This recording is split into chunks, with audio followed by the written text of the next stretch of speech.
Hey friends, my name's Aaron Ciotti. Everybody calls me Ciotti. Welcome to Sim Sunday.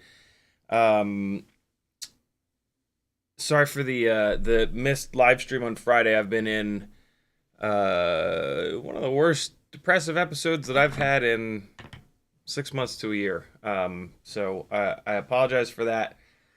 I'm still recovering, and so yeah, this is going to be a rough stream, but I'm going to try my best, and if nothing else, you guys can come hang out in the chat.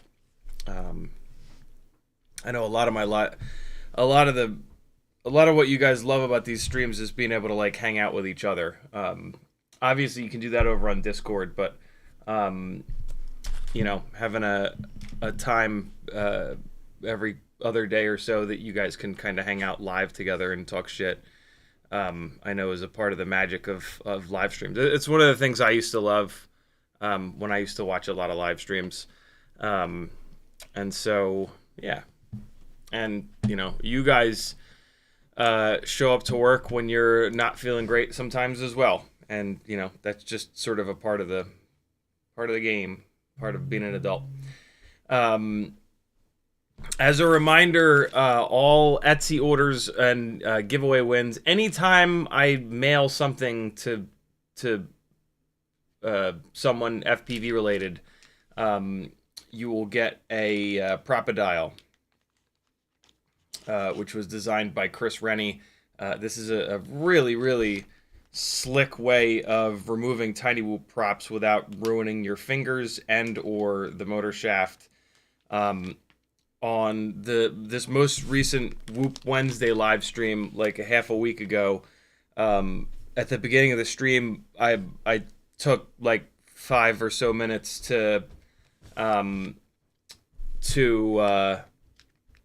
explain this thing and like how it removes the props and like the safest way to remove props and why you keep ruining your tiny whoop motors and stuff like that. So if you want sort of an in-depth explanation, that's the live stream for you.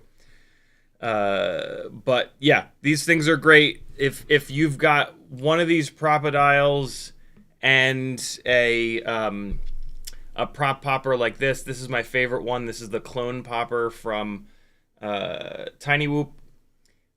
You're good to go. You're going to be able to pull Tiny Whoop propellers off without ruining, without slipping the motor shaft. Basically, the laser weld between the motor shaft and the bell itself is one of the most fragile parts of a Tiny Whoop motor, and it's super easy to break that laser weld. But between this and the propodial and just a little bit of understanding as to what's going on, which you can gain by just looking at one of these motors and just thinking about, like, if I pull the propeller off, I'm going to be pulling it in that direction. What's going to happen to the motor shaft? What's going to happen to this C-clip? What's going to happen to this bell, right? Or you can just watch the beginning of this last Whoop Wednesday live stream where I really went over all of it. So yeah, propodials. You don't get to pick your color. It's going to be either violet or red. I'm going to print some more colors at some point here, though. Yeah, it's we're going to do some. This is probably going to be a little bit of a shorter stream, but yeah, Sim Sunday. We'll jump into the simulator for a little bit. Got a little bit of mailbag. We'll probably do that first, and it's a Q&A live stream as well. So ask any questions that you've got in the chat. Speaking of the chat, Cole Powers was first. Smoking Dog Cujo was next. Nitrous Chimp, Troy Prulog, Kevin Sumner, Gusto FPV, Brand Anderson, Schnauzer FPV, Matthew Wegner. Doubles, Brandon's Baked Beans, Chris Mel, Gusto Hockey Rounds, Render, Douglas 6, Everyday with Bruno, Northern Tier, Rock Crawler, Cloud Hopper, Mr. Meaty, Uriel, Brand Anderson. I think I got everybody. Thanks for coming, friends.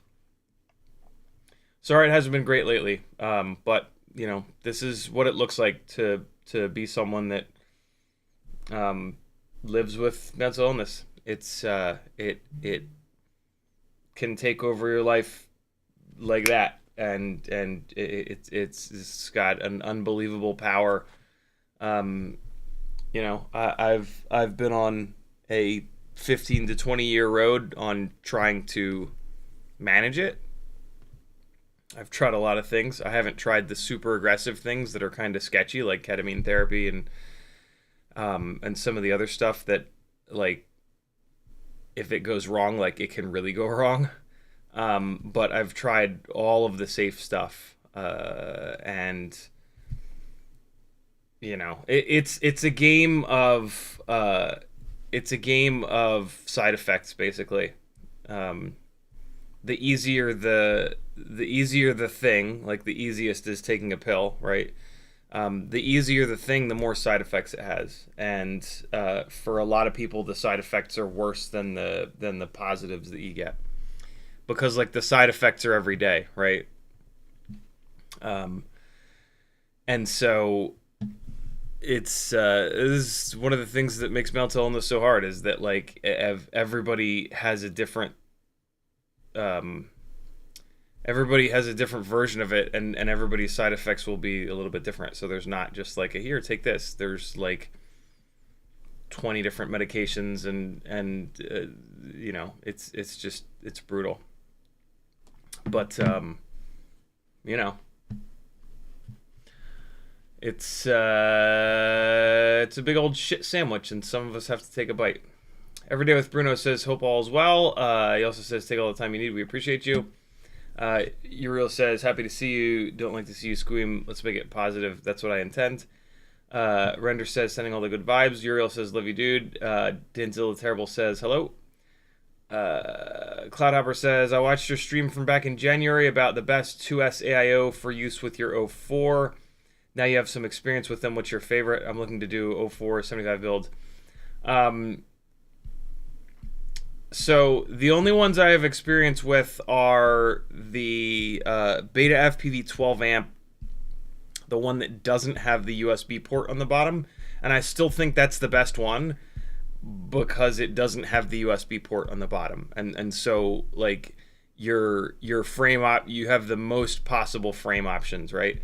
Like you could even put that thing into like a toothpick frame, right? Because it doesn't have that giant USB on the bottom, you can sit it flat against the toothpick frame. It would be a nightmare to plug when you do that, you can't plug JST into it, right? So you'd have to pull the board apart every time you wanted to plug into it. But still, like it is an option. Wait, no, I'm sorry. Never mind. It's got the JST port is on the JST port is on the side. So yeah, it would actually be a perfect toothpick AIO. So yeah, that's the one that I still absolutely think is the best. Is the BetaFPV 12 amp. Sometimes they call it just a 1S AIO, but then when you look at the actual specs, it says 1 to 2S, and I've run a ton of 2S batteries on it. It's completely fine. The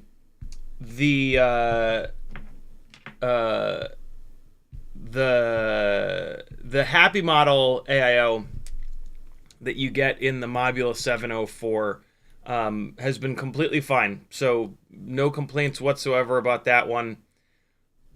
The Flywoo Goku AIO is ultra expensive, and it's probably great, but it's just so expensive.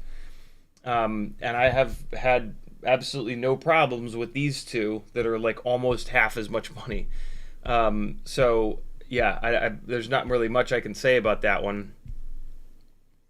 And I don't remember the other ones that we talked about during that live stream. But yeah, the Happy Model 1 and the BetaFPV 1 have been great. Those are the only two that I have experience with. But yeah, they've been great. No complaints from me. Every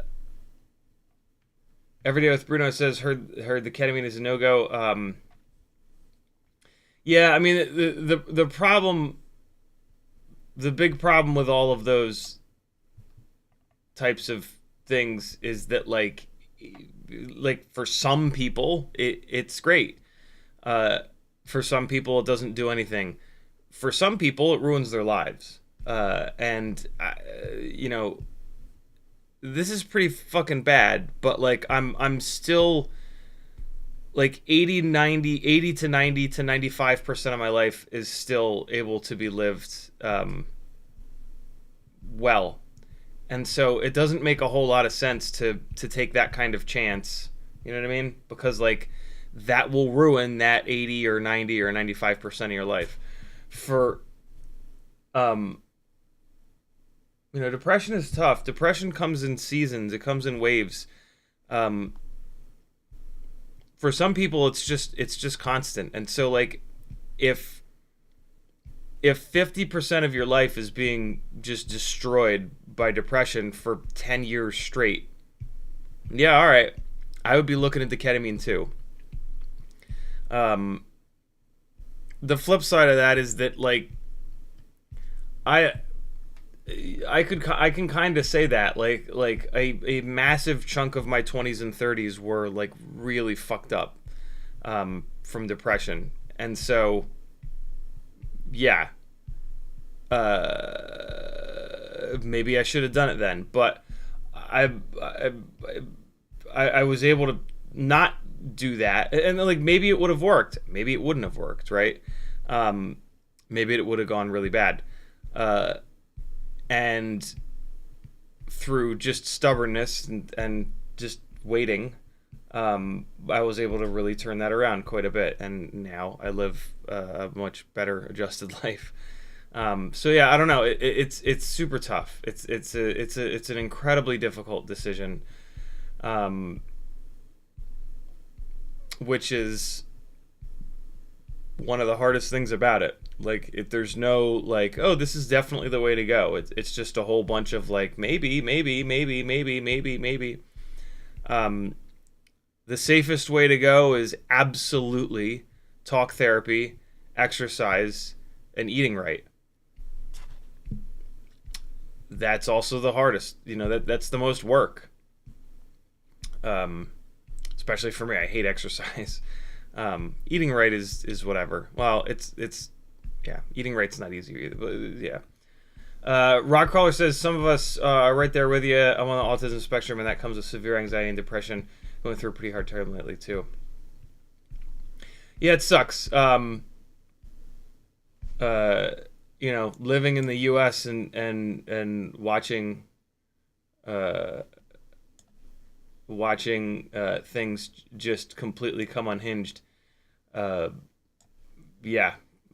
boy oh boy does that trigger it for lots and lots of people, you know, and some people have unfortunately already given up, and I had to deal with that from this. And I had to unfortunately deal with that a few months ago. But yeah, we just need to fight as hard as we can and try to stick together. I don't know. Yellow's in the chat. Sorry, he says long time no see. Sorry, I'm kind of banged up. Lots of good live streams where I'm not banged up from the last couple months though, with lots of good topics. J Monk says, dumb battery question. How far in voltage can I fly before drone falls out of the sky on lithium-ion 18650? You know, I don't know. I don't know how far down you can run the lithium-ion batteries. I've heard you can run them farther down than lipos. So like maybe 3.4, maybe 3.3. But, I mean, if you run a battery down that low, the motors are going to be getting a lot less voltage, and like those batteries already don't really deliver much power to the motors, and so if you go too far below 3.5, like it might get hard to kind of fly, and that's going to make like getting home safely that much more difficult. So I don't know. I've flown, I have a 2500 MAH 6S lithium ion battery that I've flown once or twice. And when it got to 3.5, like, it felt like shit from the jump. And then when it got to like 3.5, I was like, yo, this thing feels terrible. And I just brought it on home. And it ran for a long time prior to that. But yeah, I don't know what the actual lowest is. But I've certainly heard that you can run them lower than lithium ion without hurting them. Every Day with Bruno just says, just going through the motions sucks, though. Yeah, it does. It does. But sometimes that's what we have to do. Cloud Opera says, put the older BetaFPV 1102 18,000s in an analog 75 build, and I'm loving it. Weighs a bit over 29 grams. It's analog, and I'm flying with the 452S. Totally rips. Yeah, the 2S 1.6-inch prop analog builds are insane. It's just so much fun. I haven't flown mine in a little bit because I've been really trying to focus on the 04 stuff. But man, yeah, it's incredible. Like, you would think that it wouldn't be as noticeable because like with these 2S 1.6 setups, they all have a lot of power. And like, yeah, you would think that like 7-8 grams wouldn't make that much of a difference because the power to weight ratio is so good.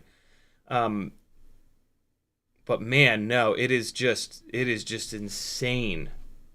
I think it's just that much weight on these builds that only weigh like 40 something grams is a huge difference.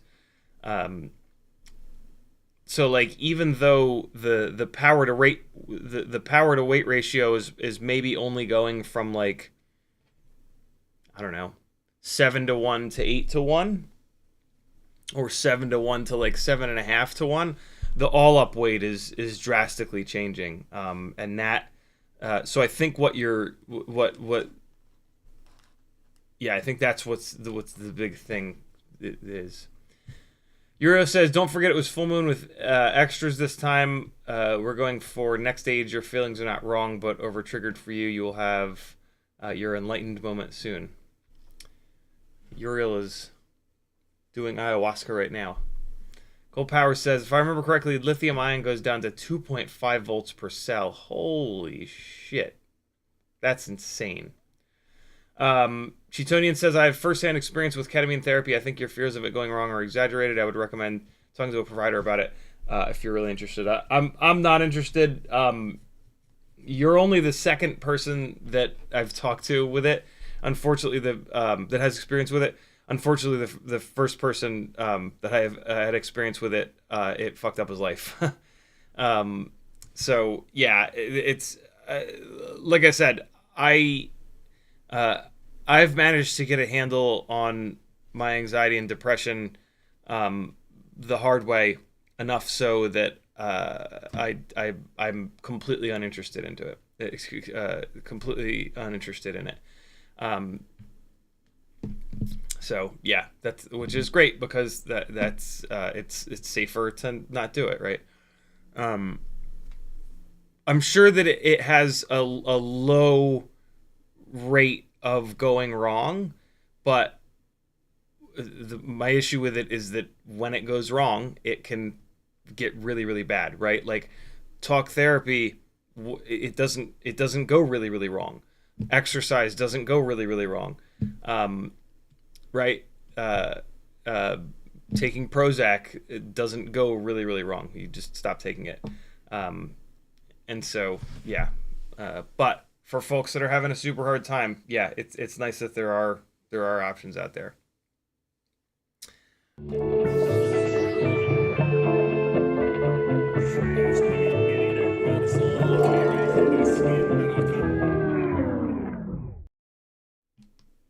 For some reason, my computer didn't play any of that audio. That's so weird. I don't know what's going on. This computer is acting so strange. BMO from Hattie B's hooked a brother up with a couple of t-shirts, and they showed up in the mail today, and it is hands down the coolest way that I've ever seen t-shirts packaged. Hattie B's is a awesome chicken place in Atlanta and Tennessee. If you're ever in Atlanta or Tennessee, go to Hattie B's. It's super awesome. Hattie B's hot chicken. Here's the little website. Where's the? So yeah, couple in Atlanta. Oh, okay. So they're also in Texas, it looks like. Birmingham. Oh, in Alabama too. Austin, Texas, Birmingham, Alabama, Dallas, Texas, Franklin, Alabama, maybe, Memphis, Tennessee, and then a bunch in Nashville. So if you're ever any of these spots, go to Hattie B's. Oh my God. BMO contacted me through Fiverr and did a Fiverr session with me. Super cool guy, getting into FPV, learning, and then he was during our Fiverr session, he mentioned that he's actually going to be in Atlanta, and I was like, dude, hit me up when you're here, and if we can meet up, awesome. We met up at one of the Hattie B's, and it was awesome. Got to hang and talk, and he hooked the brother up, and then I went back to Hattie. I was downtown again, like a couple weeks later, and I went back, and I saw one of the employees was wearing a really cool shirt. So I met, but I didn't see the shirt for sale there. So I messaged him. I was like, "Let me guess, this shirt is employees only." And he's like, "Yeah, it used to be, but we actually sell it now. What's your address?" And he sent me and Maggie a couple of the shirts, and this is how they showed up. This is the best way I've ever seen a shirt packaged. It's just perfect. Hattie B's doesn't sell burritos, but they're a food store, right? Not a food store. They're a restaurant. Oh my god, a food store. My fucking brain. Something. Those of you that don't have experience with mental illness need to understand that like, it just wrecks your brain. And like it doesn't just like make you sad. It makes your brain not work. And so yeah, I'm going to stutter and stammer and say weird things. So just yeah, that's just the way it is.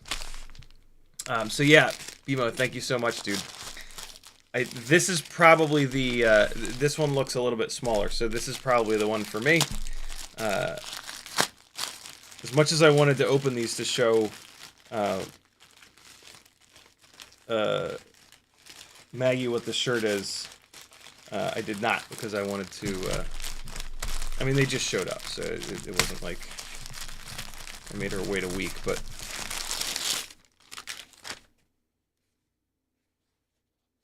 so cool. What a great way for a restaurant to package shirts. Actually, I'm not going to show it to you. I'm not going to show it to you until I'm wearing it.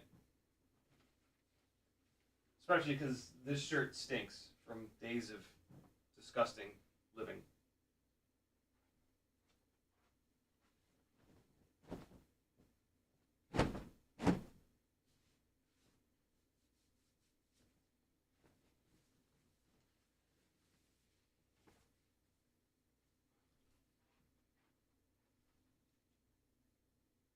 There it is.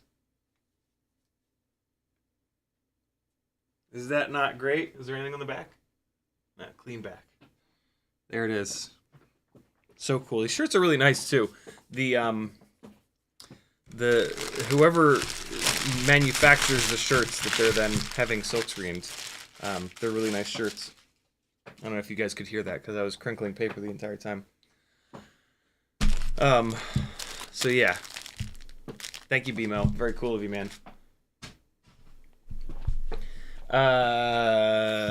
And then I got an adorable little perfectly square box from Preston Roach in Texas. And I started to open it, and then I was like, wait, no, don't open it. Just wait until the live stream. And so there's a little thing.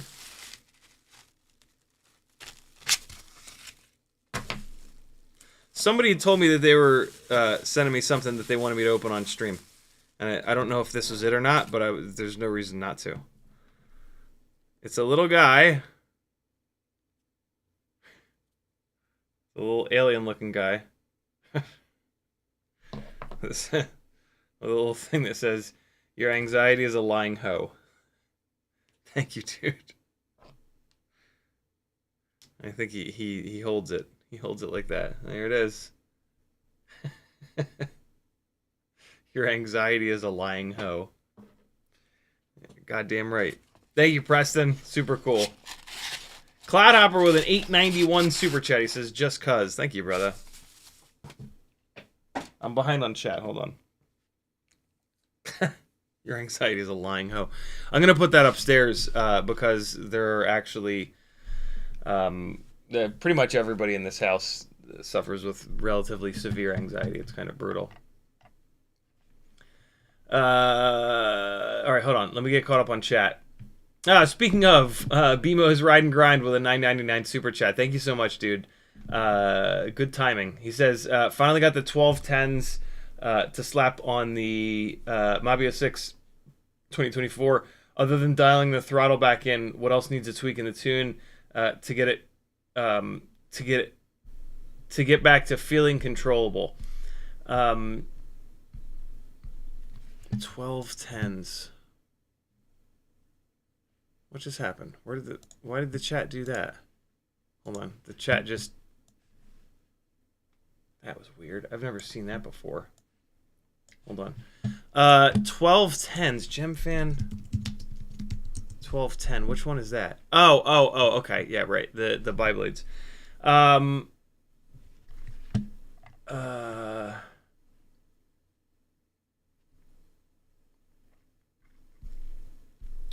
So the tune,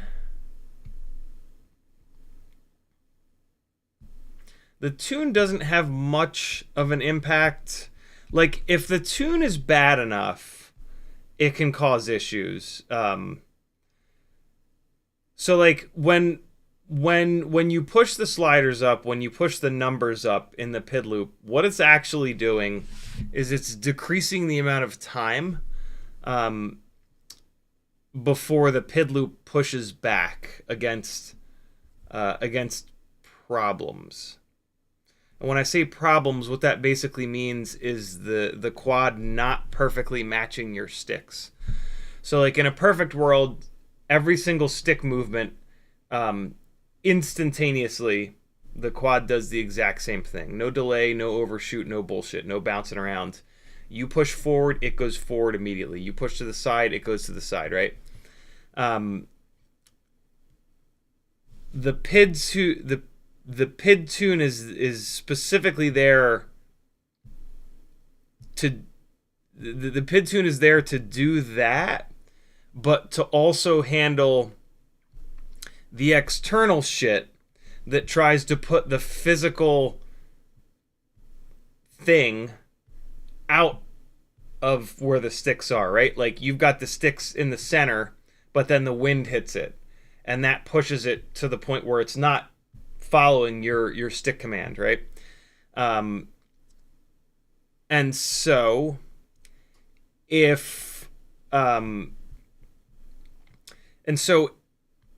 since it's timing based, if you move the sliders to the left down, if you decrease the tune enough, it'll slow the PID loop down enough where when you push the stick or when the wind hits it, it does things that you're not telling it to do.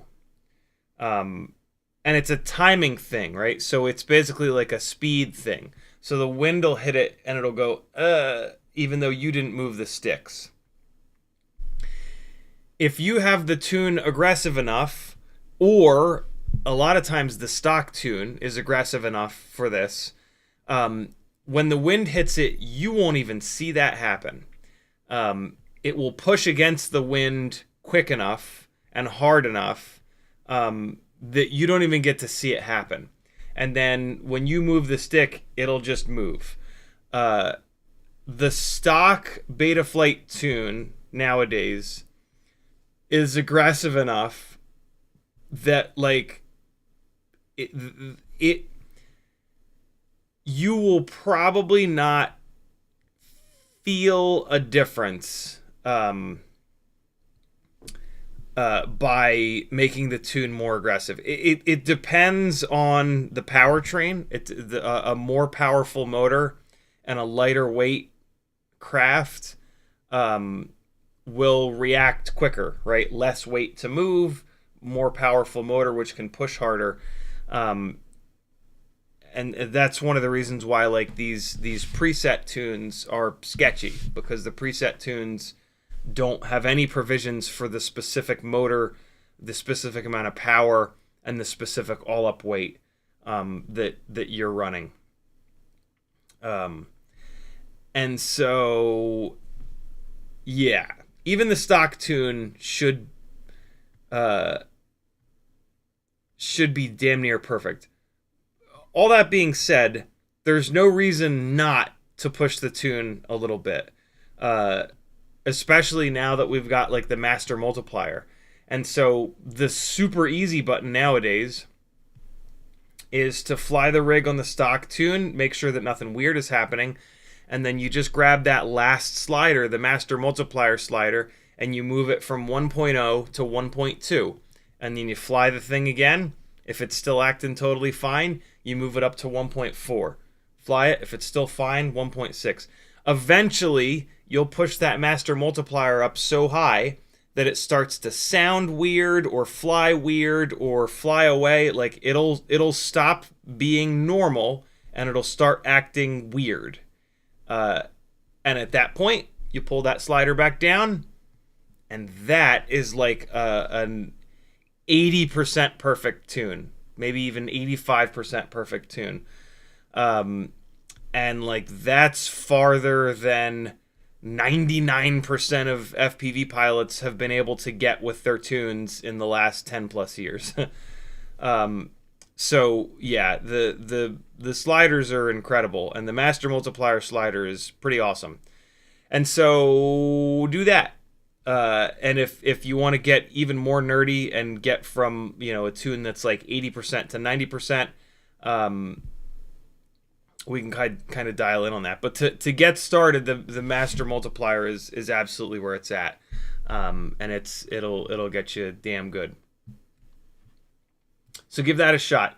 That being said, careful of the placebo tuning. With like a normal tune, not like a crippled tune, a normal tune versus a perfect tune, most people can't tell the difference in flight feel. In handling prop wash, yeah, all right, but prop wash handling doesn't change your experience flying the rig at all. You're not going to crash because of prop wash. Prop wash looks bad in video, but who's watching any of our video, right? Very, very, very few of us are in a situation where prop wash in our video would affect anyone else on the earth. And you can actually make an argument that in certain situations, prop wash in video kind of looks cool. How many drone shots have you seen in like commercials and shit where like when the car goes by, the camera shakes a bunch? Usually they're adding that in post, which is kind of insane. We worked our asses off to remove all of that camera shake, and now they're adding it back in the computer. But yeah, I mean, if you have it, it's harder to get rid of it. If you don't have it, it's easier to add it. This is the situation there, but yeah, there you go.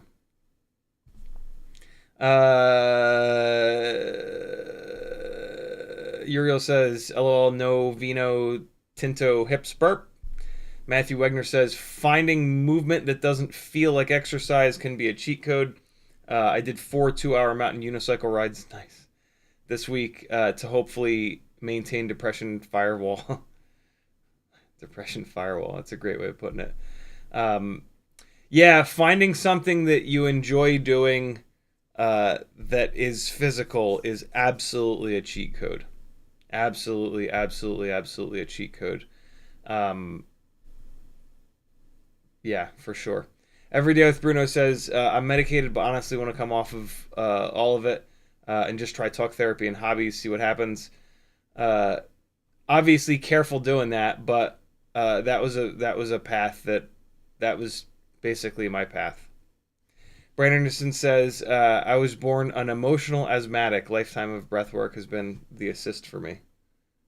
Interesting. Emotional asthmatic. I've never heard that before. That sounds scary.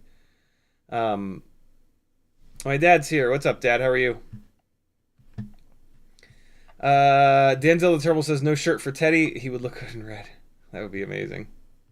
BMO, there you go, man. Dog shirts. The chat has asked for it. Uriel says, no problem, dude. I'm worse.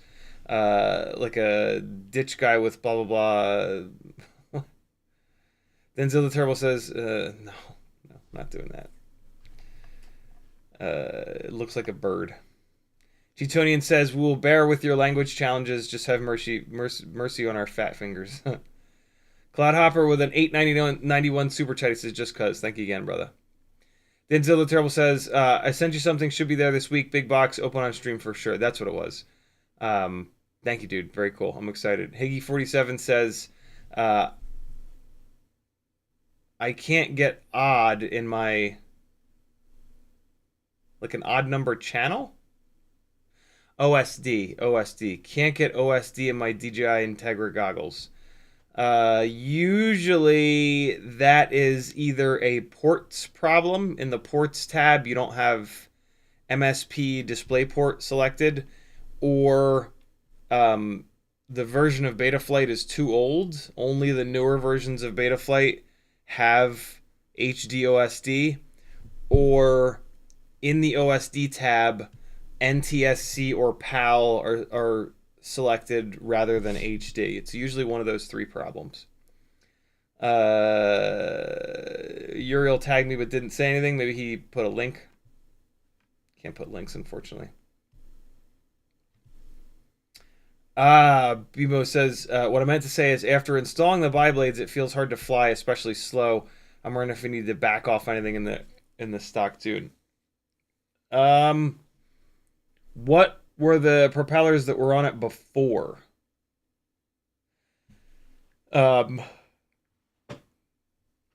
The Gemfan 1210s are compared to the HQ ultralights. The Gemfan 1210s are a little bit heavier, which will make the response time a little bit worse. But they're also a bi-blade, and so if previously you had a tri-blade on, that could be the deal. So you said it feels hard to fly, especially slow. Hard to fly, like kind of it doesn't tell me quite enough. The language behind flying these things is super difficult, and it takes a long time to like figure out the words to describe this shit, and then to try to tell somebody else those words is really tough too. So yeah, that it's tough. What I can tell you is that if you were on HQ ultralight props before the Gemfan 1210s, you've lost some response time, and so like when you move the stick or when you move the throttle, the quad is not going to react as quickly. And then bi-blade versus tri-blade, there's a grip. There's a difference in like grip, basically. But that doesn't necessarily make it harder to fly. I wouldn't think, although, you know, hard to fly, that could mean so many different. It could mean so many different things. So yeah, that's tough. That's tough. But the tri-blades versus bi-blades, like when you go into a corner, like when you're flying straight or when you're flying flat, it doesn't really matter. Two blades versus tri-blades, right? Like the air is coming in, it's hitting all this garbage, it doesn't really matter. Once you start to tilt it up a little bit, well, now it matters a little bit, right? Like if there's no blades in this case, or three blades in this case, there's more obstruction, right? The more blades, the more obstruction. So the air comes in and the air smacks into it. And so if you're flying straight and then you go to corner, it matters. When you go up to corner like this, the more blades, the more obstruction for the air, and so it's gonna have more grip. When you go to corner, it's gonna want to corner better. With a bi-blade, when you go to corner, it's gonna slide a little bit more. And if you're cornering like this, you can just hammer the throttle, right? But that means that you have to change the way that you fly, right? And so a lot of what we feel is that we do the same thing on the sticks, and the quad reacts differently, right? And so yeah, those are the main differences there between bi-blades and tri-blades. Johnny Cat says, since the election, I've taken up sim racing. I built a budget sim rig with Thrustmaster T598 and the load sensor pedals. Only FPV can compare it to the instant stress relief it provides. Yeah, sim racing is fun. So yeah, that's those are the differences. But what does that? Huh?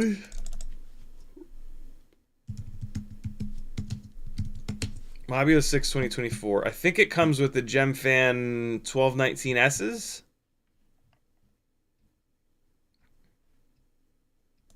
I'm going to make more and more assumptions here. Are those the 1219Ss? I'm going to make an assumption that it comes with... Oh, no. It comes with 1208 by 3s. All right, so it depends. If it came with 1208 by 3s, the 1210 bi-blade should be better in every way. If it came with 1219Ss, the 1219S is a much more pitchy, much more powerful prop. Yeah, a bunch of people, not a bunch of people, one person in chat is saying that his came with 1219Ss. That's what I thought. Yeah, so the 1219S is, I think it's the same weight, but because it's so much more pitchy and because it's a tri-blade, it is going to feel different.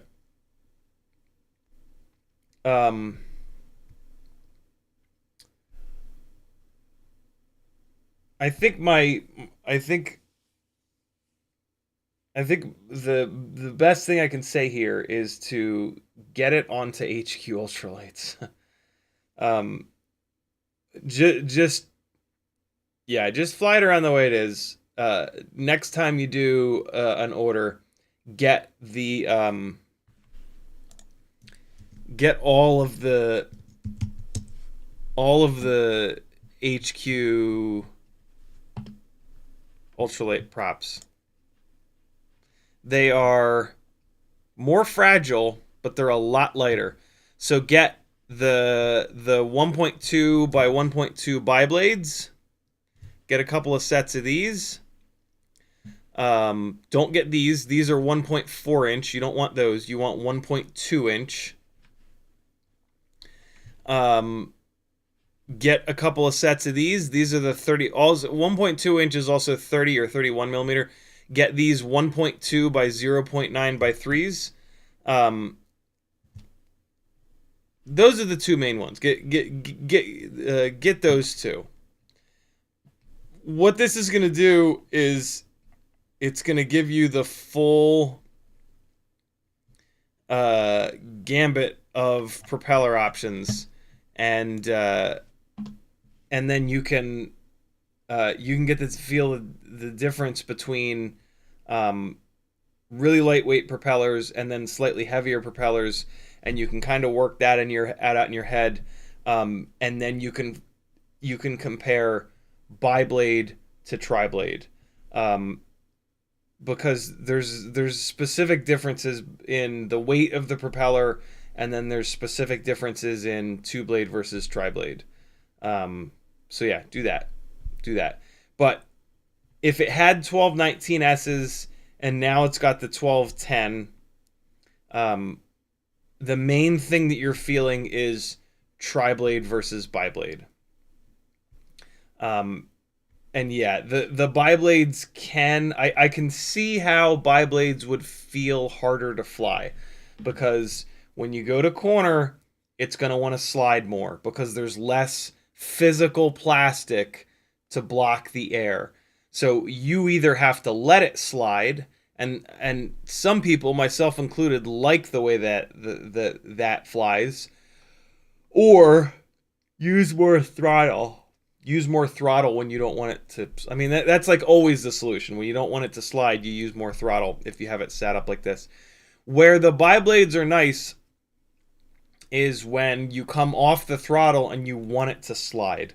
Like when you're inverted, right? So like when I do a big-ass power loop and I go... and I come in like this and I go full throttle and then I go zero throttle and it goes screaming upside down across the room... When it's moving across the room like this, the bi-blades, it'll sail for longer. Not when it's like this. When it's in this state, right? the number of blades doesn't matter. The aerodynamic situation is here, and so the props don't really come into the game. It's when I start to turn it like this, and that does happen. Like when you do a power loop, it's only like this for a split second, and then you're gonna start to rotate it back around to kind of catch the landing. And so like for a bunch of the biblades will glide better, and they'll also dive better, right? Like if you're diving, there's a bunch of airflow coming up through the props. The more blades, the more obstruction during the dive, and that makes the aerodynamic situation a little bit worse. So like, yeah, there are scenarios where the biblades are a lot better, but it's a real trade-off. It's a very personal thing. There's not really anything that you can do in the tune to make to make biblades fly less like biblades or triblades fly less than triblades, if that makes sense. The prop is going to fly like the prop. You might have to change the tune because one prop is better balanced than another prop, but the flight characteristics of 2 versus 3 versus 4 versus 5 blades is locked in by that propeller. I did something very dumb, and I didn't click Velocidrone an hour before the live stream. Velocidrone updates a lot. Yannick says, hey, bud, I went outside for the first time, and I continue to enjoy exploring this hobby with your guidance. Thanks for all the knowledge and all your live streams. You're certainly welcome. Went outside for the first time. That's funny. I'm assuming you mean this year. Oh, fucking A, there's an update. It's only a 400 meg update, but I've had updates with Velocidrone that are only a couple hundred megs take all day. So we'll see. Maybe this is not Sim Sunday. Oh, Yannick says, I mean with a 65mm drone. Got it. Yep. Hopefully it was a windless day, because boy, they get this hell beat out of them. Disabled conductor. Any tips for staying closer to objects during dives? Yes. Props in seems to be the biggest and the most. It's props in is one of the biggest things. Lower idle, either digital idle or just like the regular idle. In order to have the lower idle, you're probably going to have to come off of 96K, but that's a good thing. 96K is not worth it. You want to be 48K. 48K for a little bit more power and a little bit more efficiency. 24K. We're talking about ESC PWM frequencies here. 24K for maximum engine braking. So like 24K would actually be the best, technically speaking. But I don't do it. I would stick with 48. But if you're really looking to maximize dive performance, oh, nice Velocidrone, way to go. 24 would help, because it's 24 gives you more motor braking, and the reason why we need to talk about that first. Why does a quad not just dive straight down, right? Why, when you go to 0 throttle and the motors go to like almost completely idle, where they're making almost no thrust, why does it not just fall straight down? Wouldn't you think that it would just fall straight down, right? And the reason is the PID loop. And so the first thing you might think of is, Well, well, okay, so it's not just the PID loop. It's also, I mean, it is the PID loop, but it's, at 0 throttle, air mode is what's giving the PID loop additional power. And so a lot of people just go, oh, well, I'll just put air mode on a switch. Okay, well, then what's going to happen is that it's going to wobble around on the way down, and you're going to get freaked out, and you're going to pick up the throttle, and you're going to bail, right? So turning air mode off is absolutely not the solution. It yeah, sure, it'll make the thing fall straight down, but the video will look terrible on the way down, and you'll get motion sick, and it'll be a nightmare, right? So turning air mode off doesn't work. Air mode does not... air mode will not pull the quad off of the vertical surface unless it absolutely has to. What air mode is doing is it's fixing error at 0 throttle. And so whenever you're at 0 throttle, if a big gust of wind hits it, without air mode, it'll go like that, and it'll feel terrible because on the sticks, you'll be like, what the hell just happened? And the footage will look terrible. This is why air mode is important, and anybody that says that you should turn it off is smoking dope and has absolutely no idea what they're talking about, and or has absolutely no idea what they're talking about. And so the reason that it gets pulled off of the flat surface is that these big, tall, flat surfaces are typically outside, and there's, even if they're inside though, a big, flat, physical surface is going to cause the wind to like swirl and move around and do all kinds of weird shit.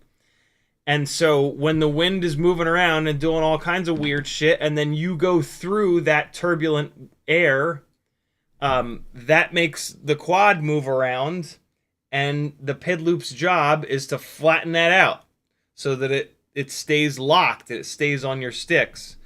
And so what do you want? Do you want the footage to be useless and for it to fall perfectly straight down, wobbling like a leaf?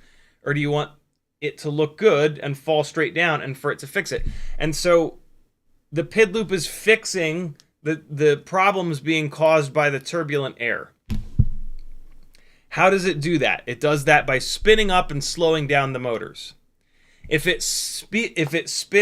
you're diving like this and it speeds up the motors, that pulls you off the wall. If it breaks the motors down, that lets you dive perfectly straight. 24K PWM frequency has more motor braking, which is why it's slightly better than 48K. The problem is 24K has noticeably less power and efficiency than 48. Yes, it has more braking, but not that much more braking. And so I have not changed any of my rigs over to 24 versus 48. If I had a rig that all I did was dives with it, I would absolutely change it over to 24. But you probably don't have that. But if you're going to build a dive rig, then yeah, 24K. And so, if the quad is falling through air that is just a little bit turbulent, the motor braking will be enough to keep it locked in but not pull away from the wall. If the turbulent air is so bad that motor braking is not enough for it to not start wobbling, it'll add power. And adding power will pull it away from the wall. And there's nothing you can really do about that. So it's the main thing is how turbulent is the air that it's falling down through. But there's a lot of other things that go into that. One of the other things that go into it is the aerodynamics of the quad. A tiny whoop, a cinewhoop, is the worst. It's got the worst aerodynamic situation, so the turbulent air is going to have the most effect on it, but also the design itself is creating turbulent air. And so that's where props in helps. For whatever reason, props in is a better aerodynamic situation for cinewhoops and tiny whoops. I don't know why, but I know that it is. And so props in helps because it's a better aerodynamic whatever.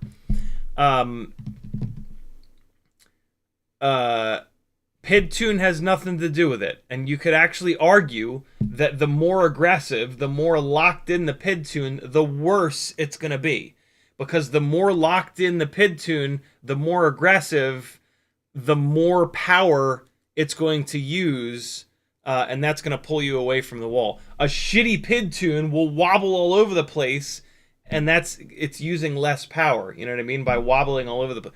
But don't adjust your tune for it. Just understand that you can't fix that issue by increasing the tune, by making the tune more aggressive, I should say. So yeah, like cutting the ducts off or flying a non-ducted rig, that's going to help because it's going to become more aerodynamic. And so the turbulent air is going to have less of an effect on it.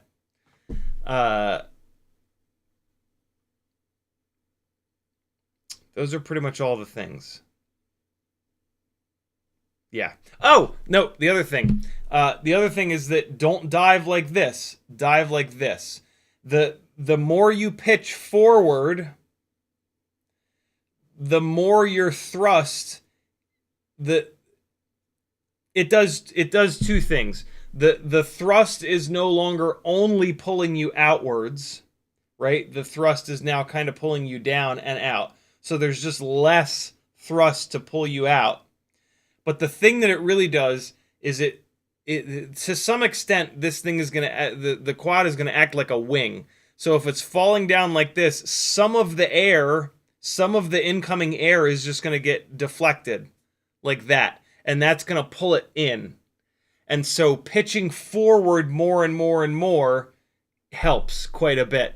At some point, you pitch forward so much that you're not really looking down anymore, and you're just looking at the object, and so you kind of have to stop. But from a flying standpoint, the two things that you can do are, on the way down, you can pitch forward more and more and more, or just start the dive pitched forward, right?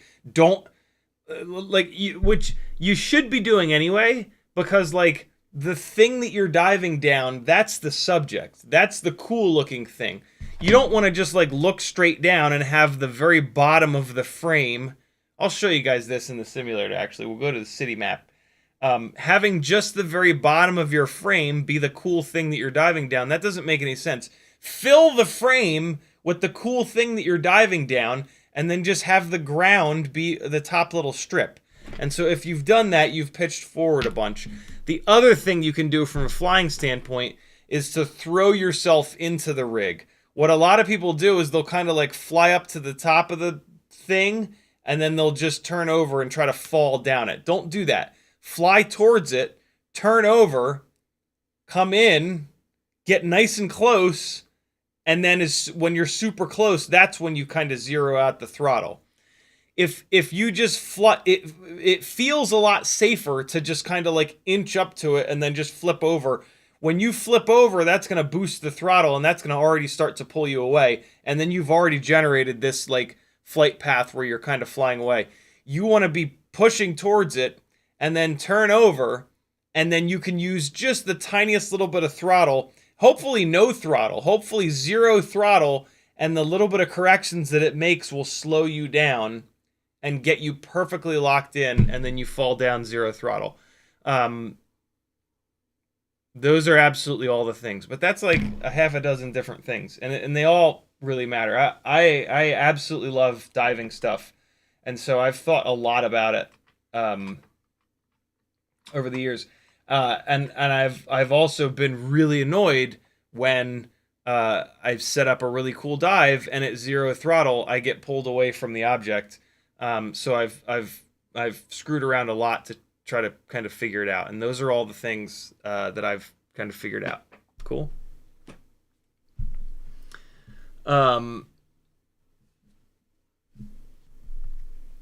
Yannick's, oh, we got that. Cloudhopper says, do you recommend switching to props in on 75mm whoops? Every single thing that I build that has any kind of a prop guard is props in. As soon as there's a prop guard, 50% of the advantage of going props out is lost. 50% of the advantage of props out is that if you hit a stick, the propeller blade, in theory, pulls the stick out of the way. When there's a prop guard, the prop guard does that job.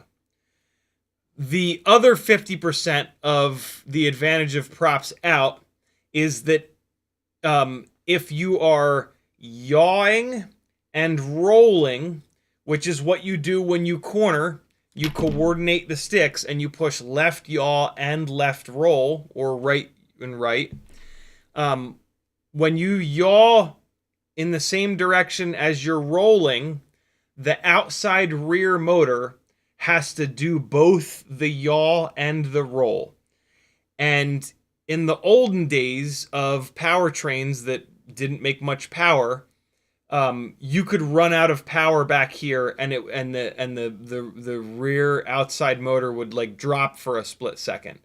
I have not had that issue in like 5 or 6 years.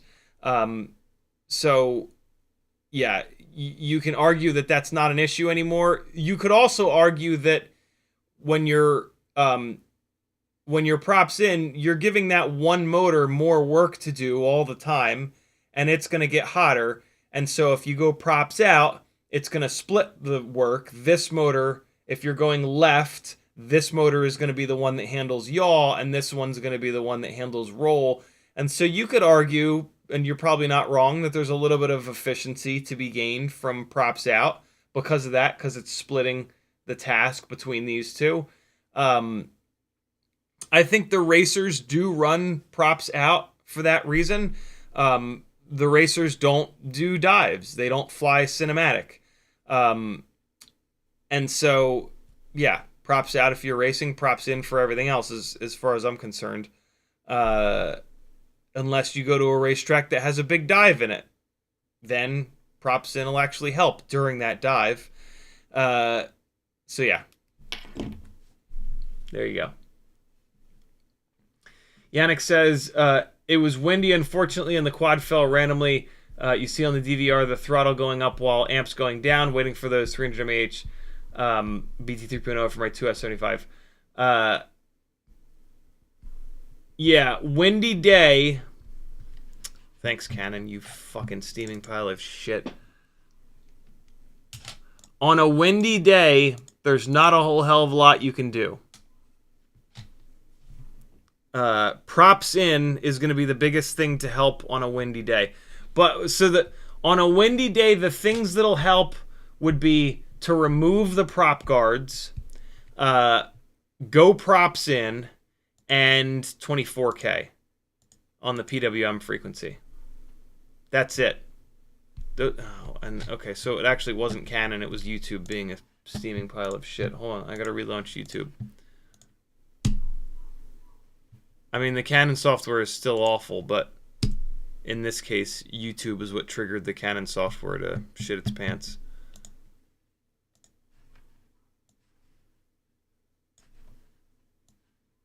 Alright, there we go. And we're back. So yeah, there you go. I'm gonna Sim Sunday. I'm gonna change the name of the stream because we just talked about that for like 20 minutes. Making whoops dive better. There we go. That's a good discussion that I have like maybe once a month, maybe once every other month. Good question. Thank you for letting me talk about that because it really does make a difference. It really, each one of those things absolutely make a difference. Doing all of those things really makes a difference. Bimo says, was on the stock tri-blades before. It was feeling good, controllable, put the bi-blades on, it feels so... Oh, interesting. it feels overpowered and hard to control. Okay, so what I think that means is that you got a Mobula 6 2024 with the old school props, the old school GemFan 1208s. You can check this. The propellers all have their names stamped on them, but it's outrageously small. Like you'll probably need a little 5x loop, LOUPE, which you should have anyway, or like some kind of a magnifying glass. But on the leading edge of the blade, up by the hub. Wait, no, I can show you on a big prop. They do the same thing on big props. They put the name of the propeller in the same place on big propellers.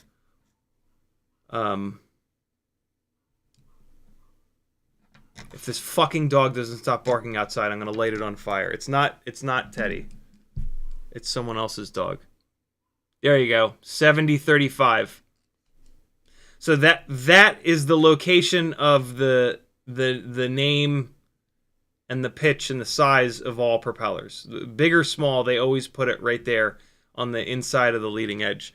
So you can check.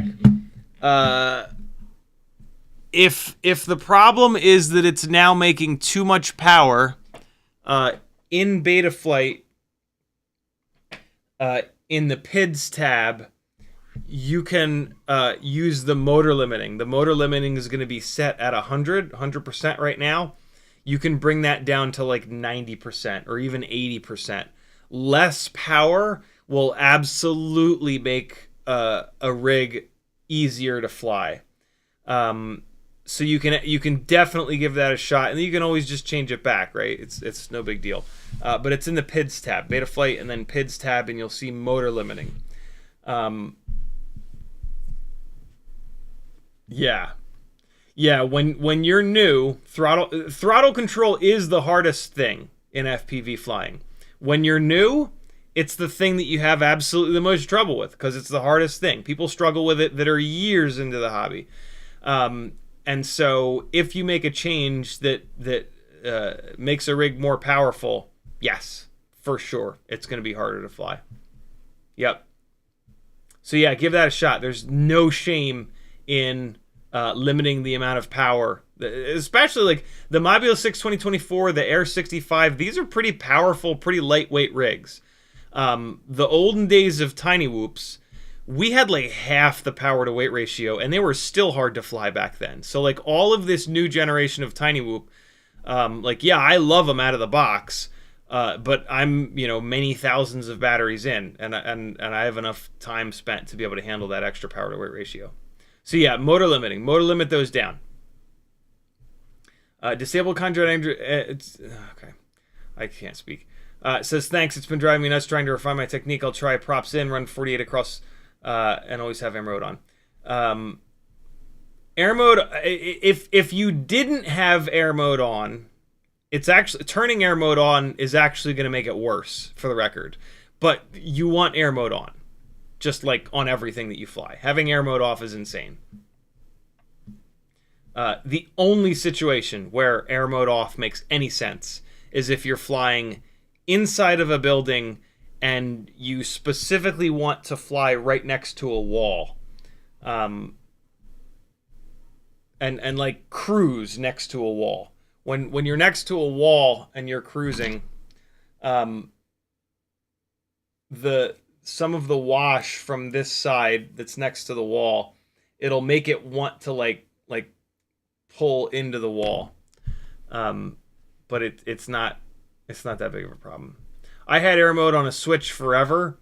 The number of times that I would accidentally hit that switch and have air mode be off and be super confused as to why the rig was flying so horrible versus the number of times that I actually flipped the switch to turn air mode off was like 1,000,000 to 1. It was just something that like never happened. I never was in a situation where I was like, oh, you know what I need right now in this very moment to turn air mode off. Because there just aren't many situations where you ever need to turn air mode off. Nikkei says, yeah, I will. If if you find yourself in the situation all the time where you're flying and the rig goes and it like sticks to the wall and it gets stuck to the wall, having air mode on a switch, you can flip that switch. That will turn air mode off and it will like come down off the wall and you can fly away. I just disarm and then rearm real quick. And that basically accomplishes the same thing. It kind of tumbles for a split second, but I don't find myself in a situation where it up against anything very often. And when it does, I just disarm it. I don't care. Let it fall to the carpet and take it back off. Like it doesn't matter. But if you are constantly finding yourself in a situation where you're flying along and you bump into an object and the thing freaks out and air mode gets basically what's happening here is that air mode is getting confused. When the quad doesn't understand what a physical object is. These are designed to fly in the air. They're not designed to hit shit. So when they're in the air, they're good. They don't understand when they hit something. And so like when they hit something, they fire the motors up to try to, not to try to avoid it. They fire the motors up because it's just confused. And sometimes when you hit something, if it digs in just perfectly wrong and the motors fire up, it can push up against it. And then it really doesn't know what's happening. And all it can really do is make more thrust and push harder into the thing. So it goes, and it spins the motors all up. With air mode off, at 0 throttle, there's like no power. The PID loop has no power at 0 throttle. So it doesn't have enough power to push itself up against the thing. And so it'll just kind of act weird. But for most people, that doesn't happen all that often. There you go. There's the full answer. Since this is long form content, the whole point is for me to give the full answer to questions. Nick Hayes says, I'll have to experiment today with a few batteries both ways, only changing prop direction. Yeah, props in is pretty awesome on rigs with weird aerodynamic situations. On Cinewhoops, I find that they do everything better on props in. They handle prop wash better. They handle like I noticed that like if I would just do like a full throttle blip and just like throw it and catch, like the really light prop wash maneuver, when I went to props in on my Cinewhoops, it did stuff like this better. It just, yeah, there's something about it aerodynamically that's better.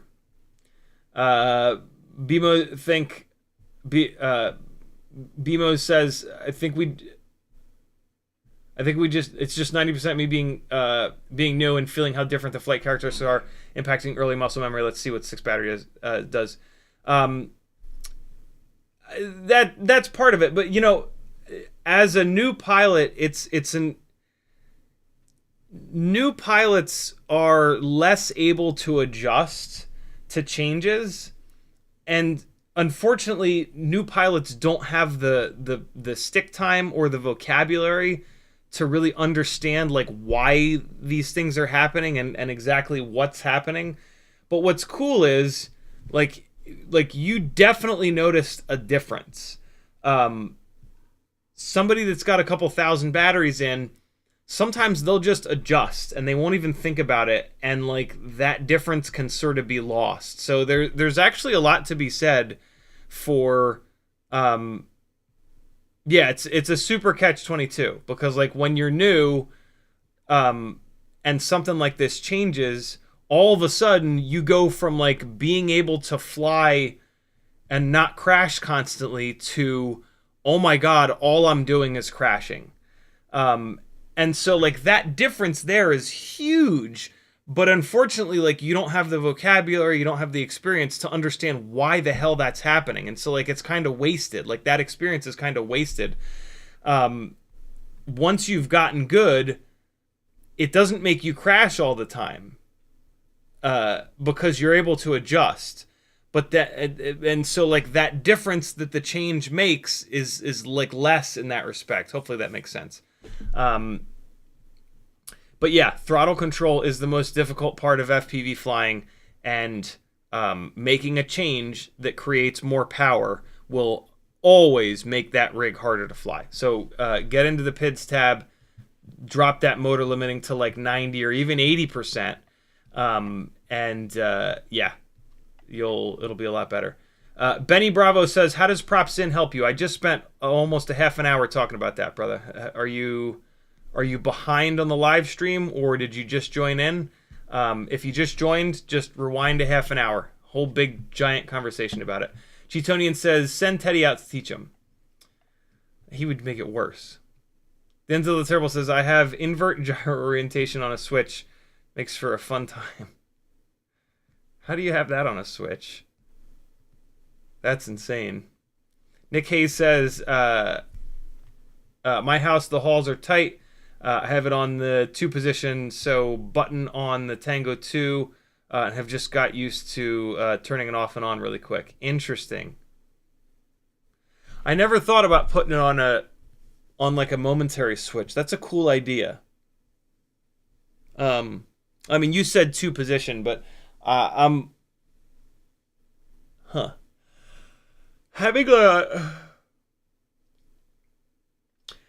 it on a momentary switch eliminates the main reason that I took air mode on a switch off is literally that, like, if that switch got hit in my bag and I started flying the quad, it wouldn't have air mode on, and they don't fly right when they don't have air mode on.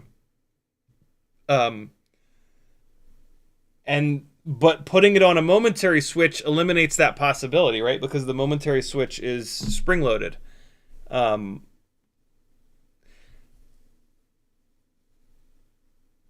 Interesting.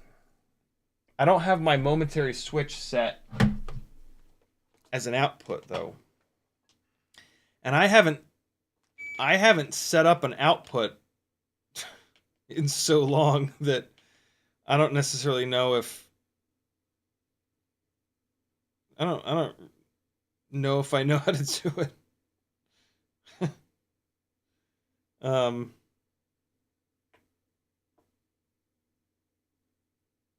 I mean, I would first have to set up the input, I guess. Wow, I don't even know how to do it.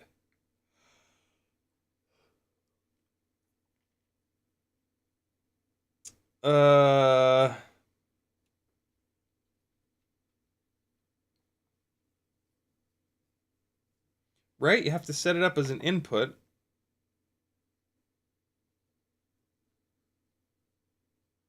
I would call it MMT for momentary. I just did this all wrong. Capital M, lowercase m, T, momentary. Source would be here, SH. And I guess that's all I have to do on the inputs, right? Weight 100, offset 0, switch mode. Okay, I think that's all I have to do in the inputs. I wish you guys could see this, but whatever. Mixes. What the hell would I have to do here? Mix. Set up a new mix. Mix name. MMT. I'm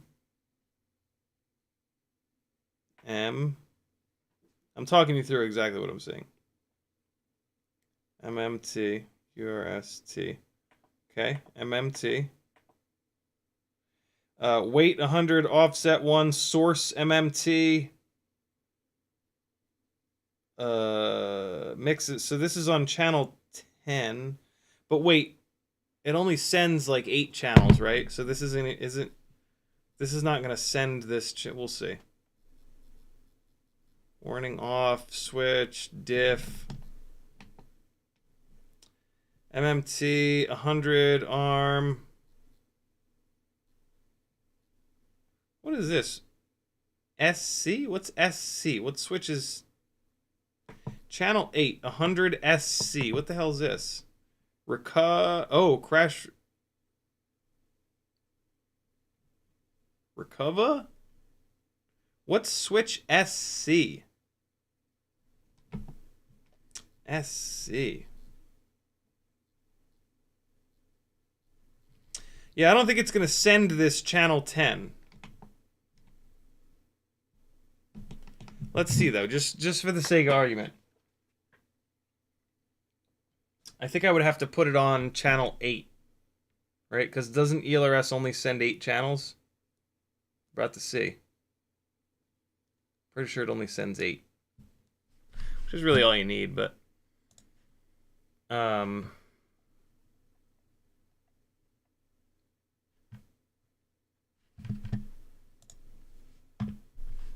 let's take a look. Receiver tab, and then... Oh shit! It's sending it on aux 6. Why is it doing that? I don't care why it's doing that. Well, that's pretty cool. So, find a momentary switch, figure out what channel it's coming through. So, I want it to trigger at the left switch position. This is when I go switch up.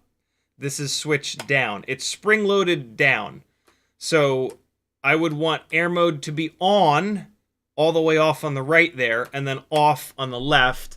So what that means is you come in here to modes, you go to... Oh, well, first you got to go into configuration, and you got to turn permanent air mode off. You don't want to permanently enable it anymore. And I believe that's the default, which is totally fine.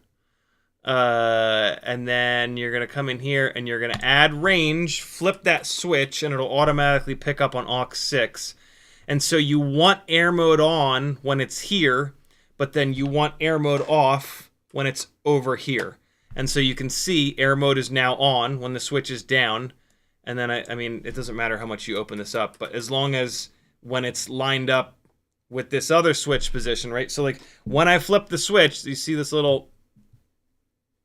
So this little yellow mark is where the switch is now. So this is going to be air mode on because this range is there. Air mode off puts that little yellow mark here. So like technically I could do that. Doesn't really matter. Just do that. This is only a 2-position switch, so it only has those 2 positions. I could also technically do this, and it would still work the same way. This can be anywhere in here because it's not a 3-position switch. A 3-position switch, you've also got this center position. Right? So yeah, now I have air mode. Now I can disable air mode by hitting my momentary switch, which I will never remember to do. But there you go. That's how you do it. Also, I would have to make this change on 15 different builds. That is a good idea, though. Every once in a while, there will be a situation where being able to turn air mode off is a good thing.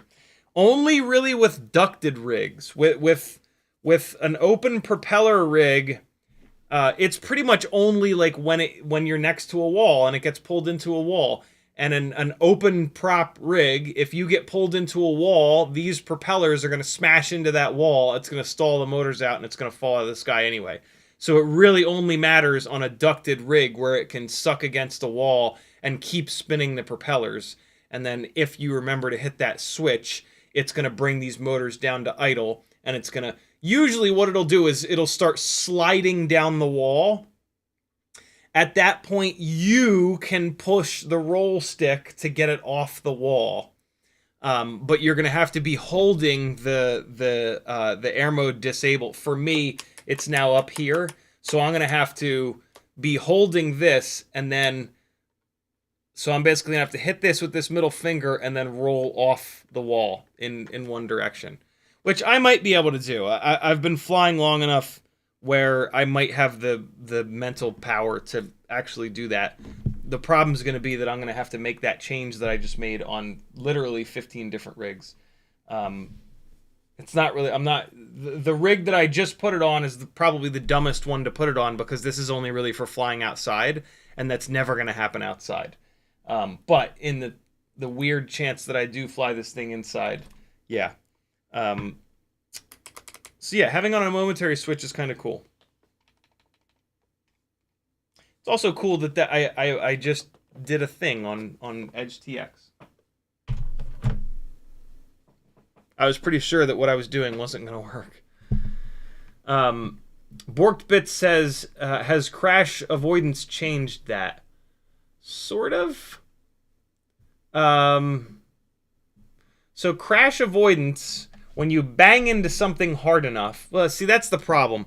They don't usually stick to the wall when you hit the wall hard. When you hit the wall hard, it bounces off the wall. Where this usually happens is where you just barely graze the wall, and that doesn't trigger crash avoidance.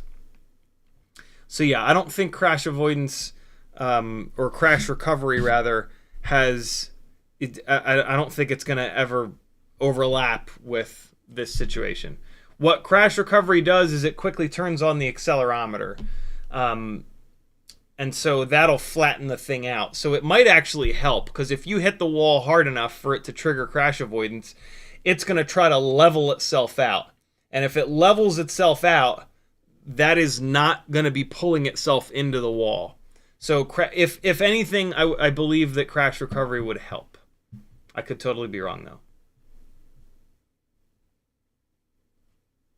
Expander says, turning air mode off is very useful when you are flying back on badly damaged props. Oh, good call. It can literally save your motors or ESC from frying. Doesn't apply to tiny whoops, though.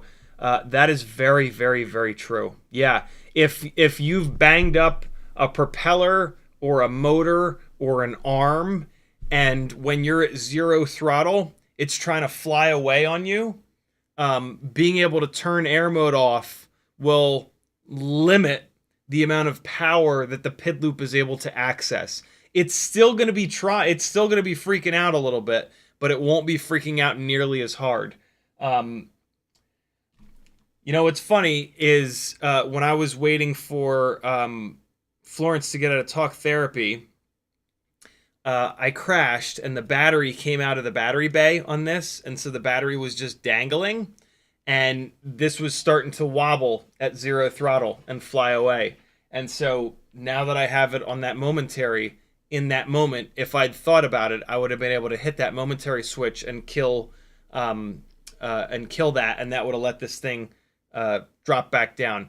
When those situations happen, what I do is I just point the nose at the ground and just fly the thing like this to get the elevation down, and then pick the nose back up to get elevation, and then put the nose back down, and that'll let you, get the thing down to the ground.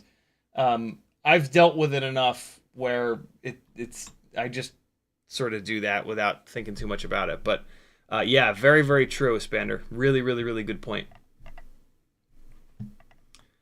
Denzel the Terrible says, I was just joking. I think that would make it instantly impact the Earth.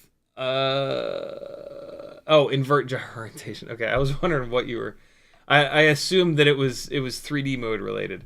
Nick Hayes says, yeah, Momentary would be ideal, or I wonder if you can just put both angle and air mode off on the same switch. So if you hit it, it levels out and it shuts off, and can't forget that. Angle does not... I don't think Angle uses air mode, because Angle doesn't really use the PID loop in the same sort of way. So flipping up into Angle mode, don't quote me on that though, I could be wrong. You could absolutely put them on the same switch, but I don't know if it would do anything. But don't do that. Put it on Momentary. Because if you flip it into Angle mode, yeah, I don't know, that's interesting. Try it and let us know. Mr. Meaty says, I've got air mode disabled only for angle mode, which is my oh shit switch. Interesting. Maybe Mr. Meaty knows. When you changed angle mode to have air mode disabled, was there a noticeable difference? Like, did you specifically test that? Cole Powers says, sounds like exactly the thing for TX startup. Yep, TX startup switch warnings are great. I just don't know how to do them, and I refuse to look it up.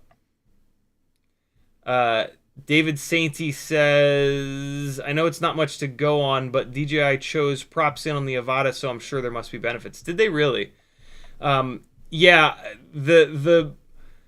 Mark Spatz noticed and put a video out literally years ago at this point about props in helping elevation drop performance on Cinewhoops. And I've done props in so much now that, and enough other people have, that it's absolutely unequivocal that on a Cinewhoop, props in is absolutely the way to go. So yeah, it makes a lot of sense that DJI did that. I wonder if they did that on both the Avata 1 and the 2. It would be interesting if they didn't do it on the Avata 1, but then they did do it on the Avata 2. Nick Hayes says, you have to turn off. Yeah. What's that mean? Cole Power says, SC is a switch in the upper upper right. Front left of the right momentary toggle switch. Whatever. Denzel is, okay.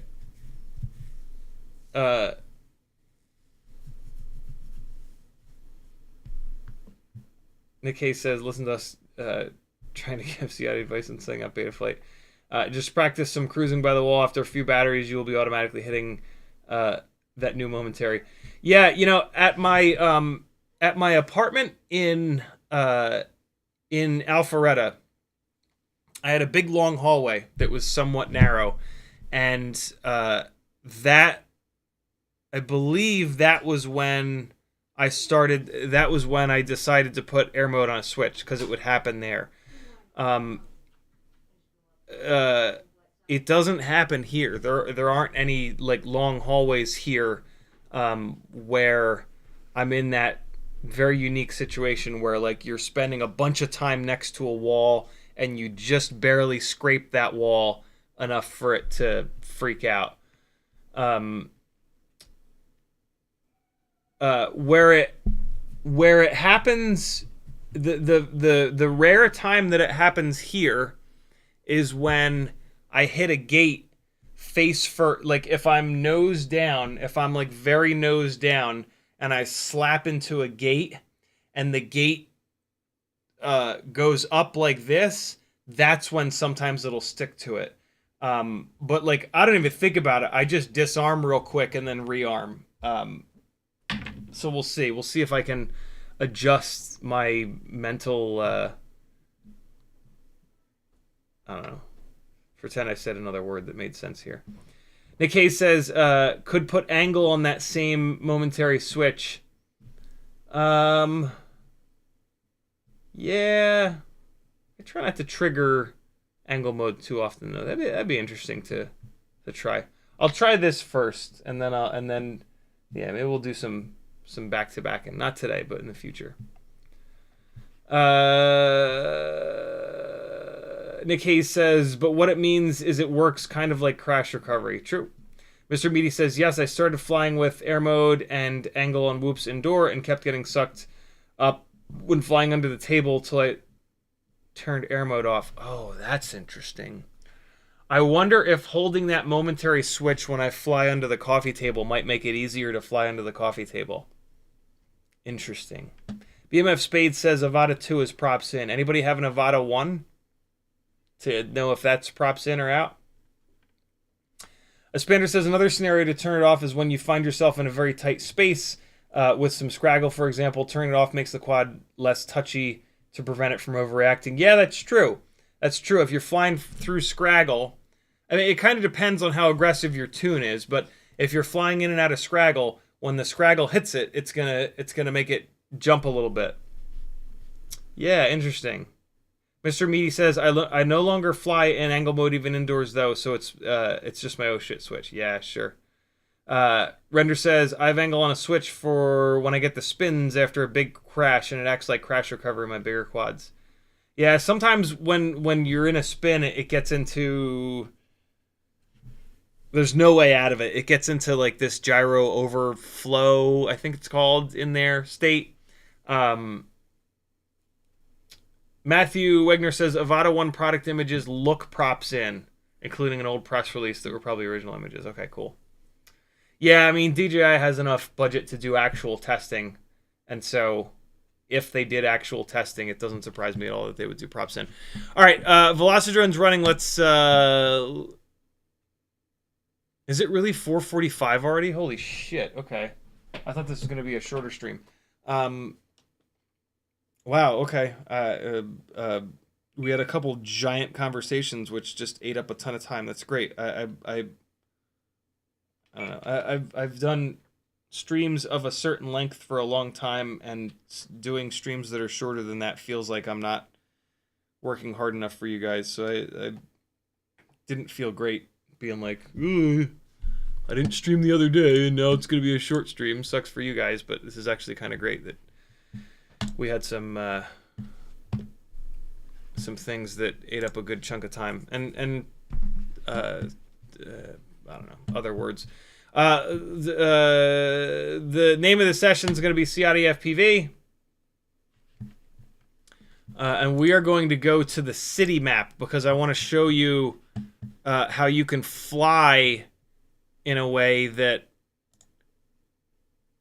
I want to show you what you can do with your flying to dive closer to objects without being pulled away from said objects.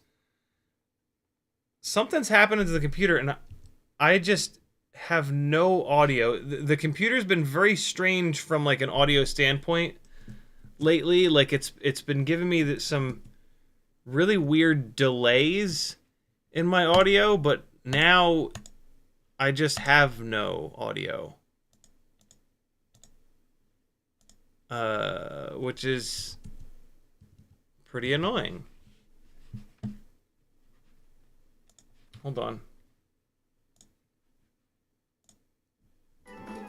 Oh, now I have it.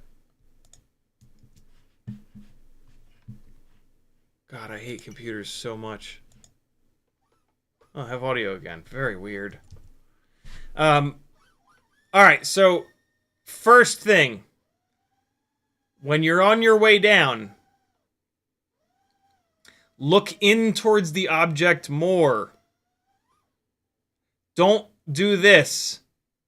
This is gonna pull you away.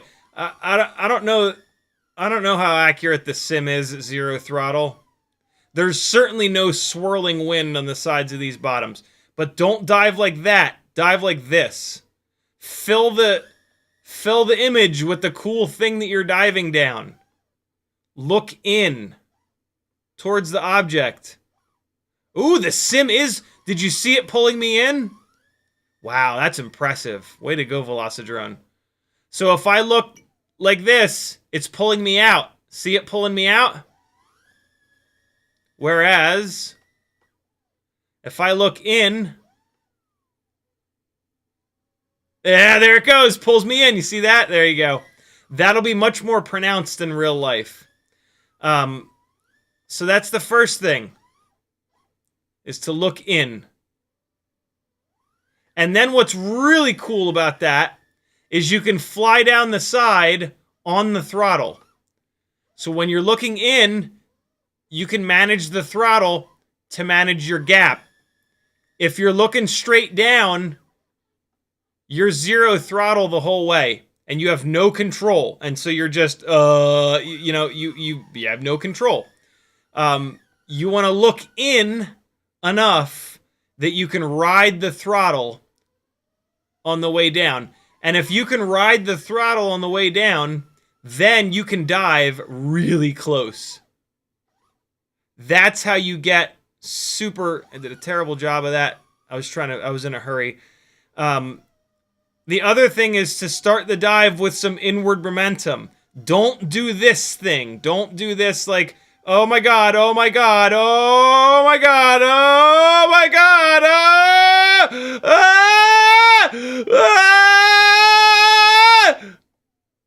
Look how far out you already are. It's just useless. By being super careful, you completely ruin the entire thing. I know it feels weird to fly directly at a solid object from hundreds of feet up, but look.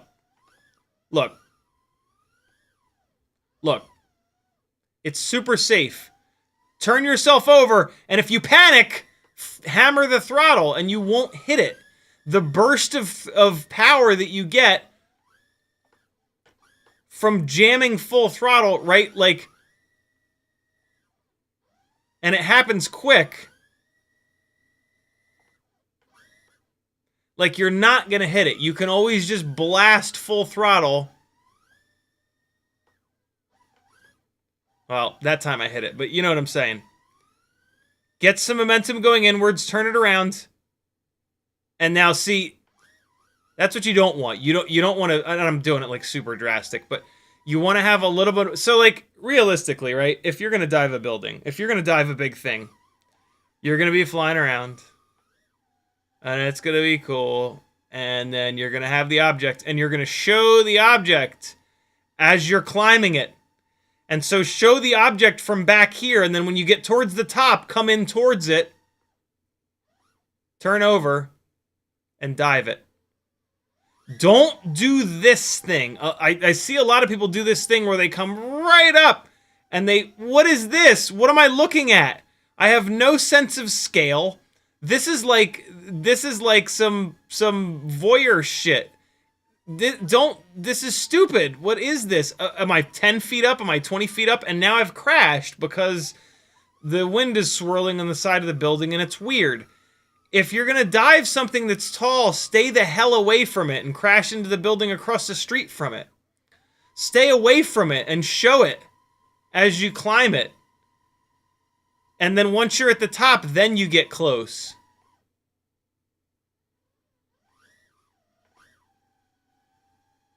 Right? Stay away. Show how tall it is. Show how cool it is. And then approach. Turn over nice and early.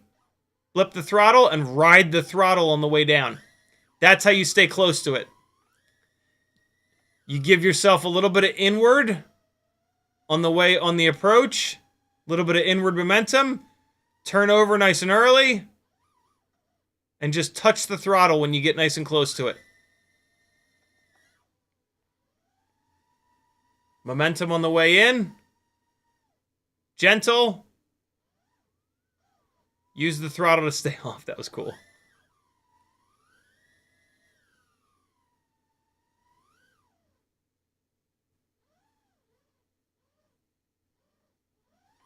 Right? Makes sense? Oh, for Christ's sakes. Oh, I didn't die. For all of you people that like to feel sick, there you go. Now you can feel sick to your stomach. Ugh.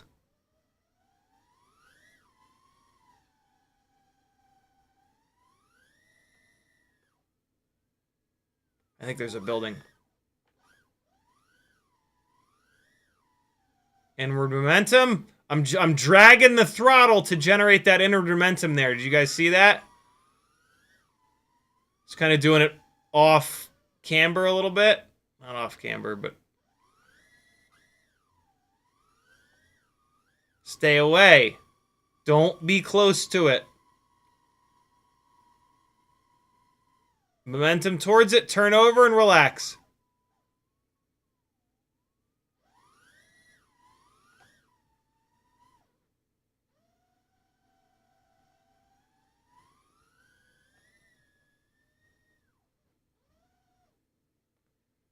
Always want inward momentum before the dive, because then you can manage it. There's always going to be some outward force. You can kill most of it by just pitching forward a lot like this, but this is too much. That doesn't actually look good, right? That's me, like, kind of trying to save it. You don't want to have to look in that much. You want to be able to just do, like, something like that.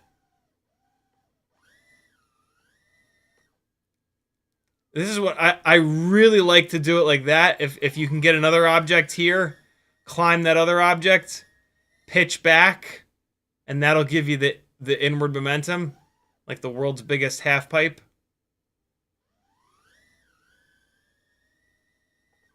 It also, like, it's a surprise. It's like, oh, surprise dive.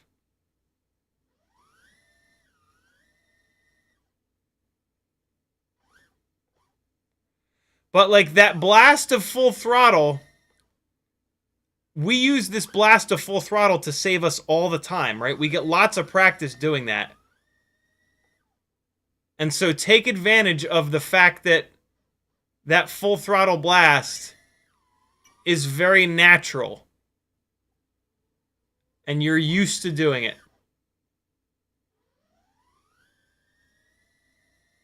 Oh, we in it now.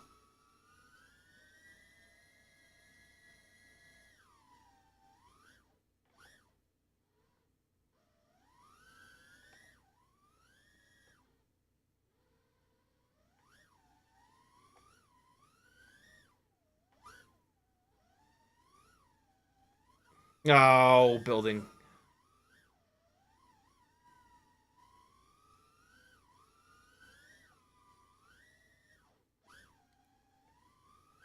Oy. Let's see who else has it. Oh, it's just gonna keep... Velocidrone is acting really weird. It kicks me off of spectating. I don't understand why. Hey, face first.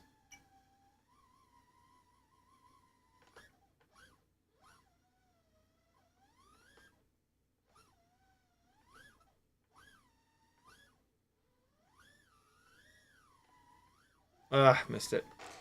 Okay.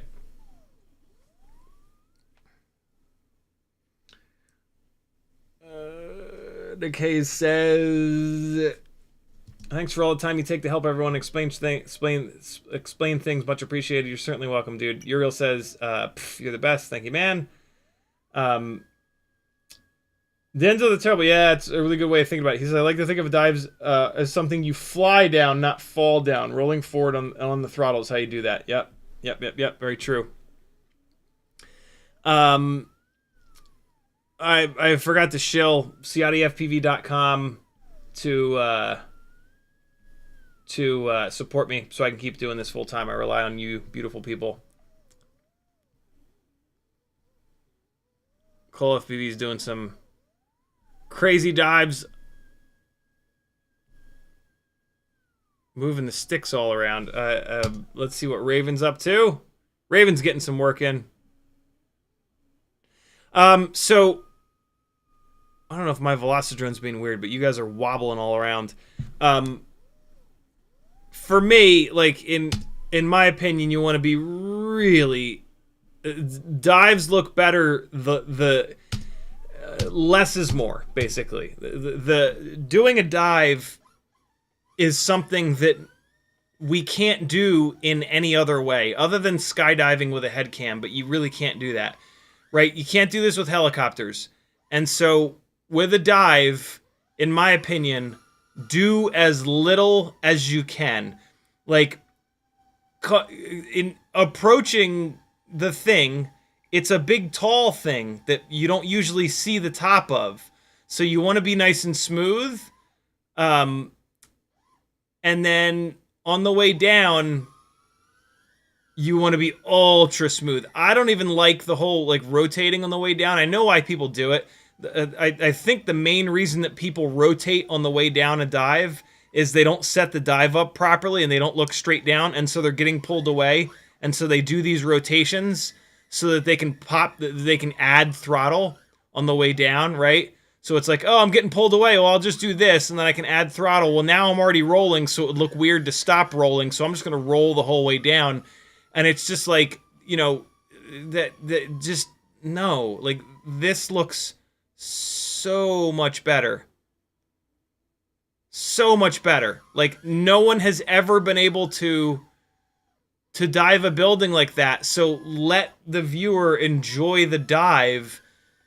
Don't, like, our piloting is not always the star of the show, right? And like in this scenario, the star of the show is the actual dive itself. And so for me, if you're going to do any kind of a rotation, it should be really slow like that.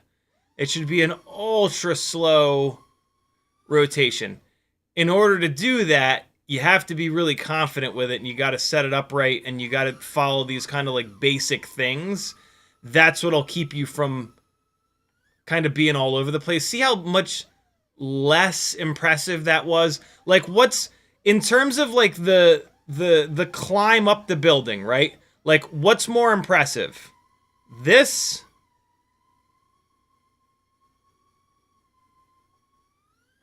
I'm kind of wobbling all over the place because it's hard to do it, right? Versus this. This shows the scale, right? Like, holy shit, that's a big building. It just keeps going and going and going, and you're looking at something different all the way up.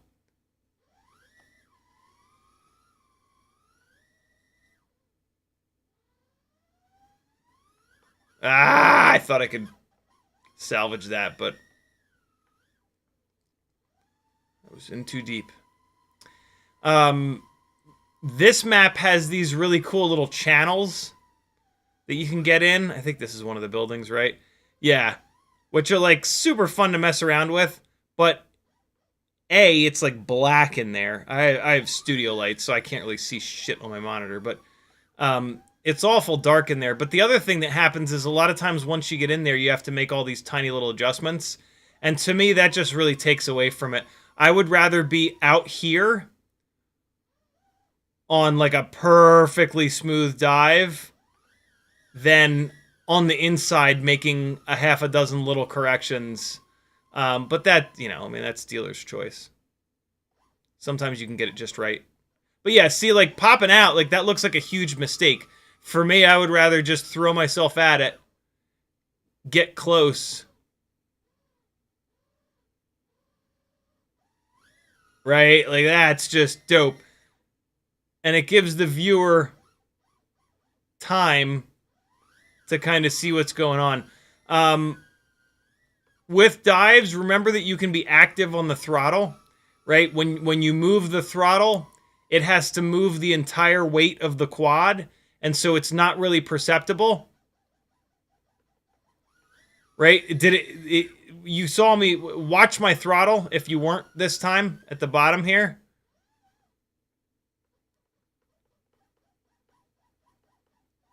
It didn't look like I was bouncing the throttle up and down, right? Because it has to move the entire weight of the quad. So you can be fairly active. I mean, you could even make the argument that like you should specifically be active on the throttle, so that if you need to make a really quick correction, you're already kind of bouncing the throttle, and you're already sort of there. I find that like if you're bouncing the throttle around like this, if you have to make a quick correction, like you're ready to go. You're less like reacting, and you're more like, yeah, I don't know. It's probably a psychosomatic thing, but that's okay too.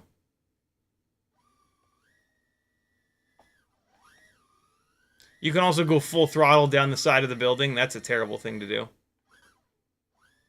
But you gotta really like look in towards the building. You only really want to do that if you're next to it like this, looking sideways. And then it's hell to catch it at the bottom. Great thing to do in the sim.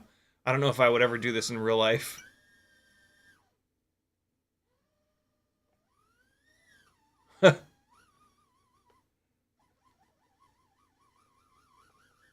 Yeah, I mean, like, look how much I can move the throttle around, and you can't even tell. Right? Can't really tell at all. I can go full to nothing. You can sort of tell a little bit. Once I got some forward speed, yeah, I guess you can tell a little bit. But that's going from 0 to full. If you're down on the ground, you can tell, because your elevation, because you have a marker, right? Like the ground is a marker. You can still barely tell as I slam into the ground. Cold Power says, I feel like post-stabilization can fix the small corrections, make a tight dive with lots of corrections look much smoother than it has any business looking.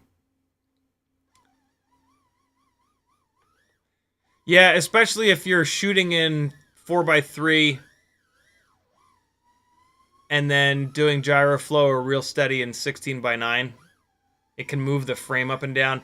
But for the most part, like small corrections in the throttle, you'll never see. You'll never, ever, ever, ever see. This isn't just the simulator. This is just real life.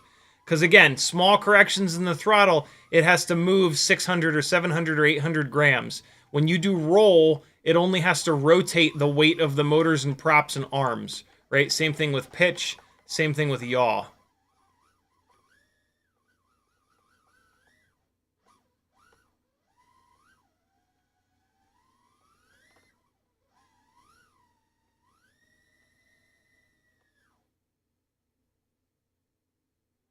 You do all kinds of fun shit with dives.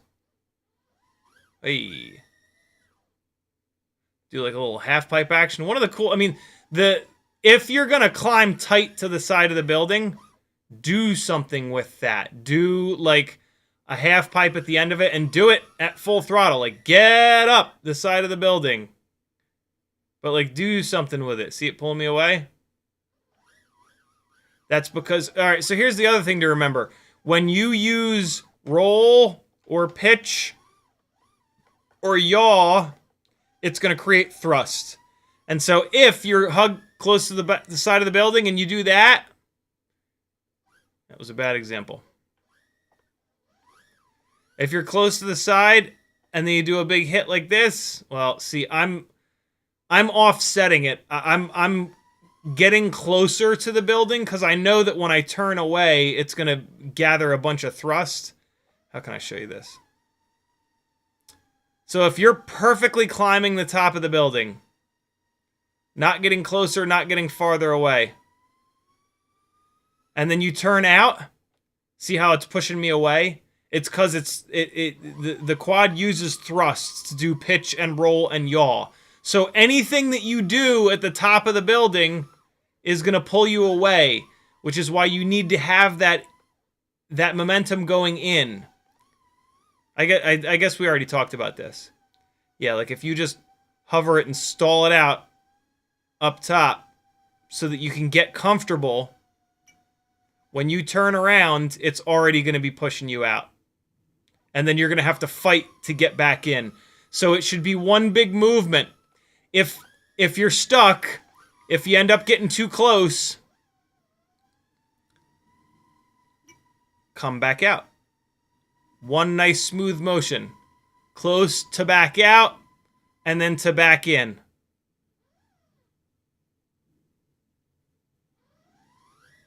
And something that I do a lot without really thinking about it is like once I have the sticks in a position, I just kind of leave them.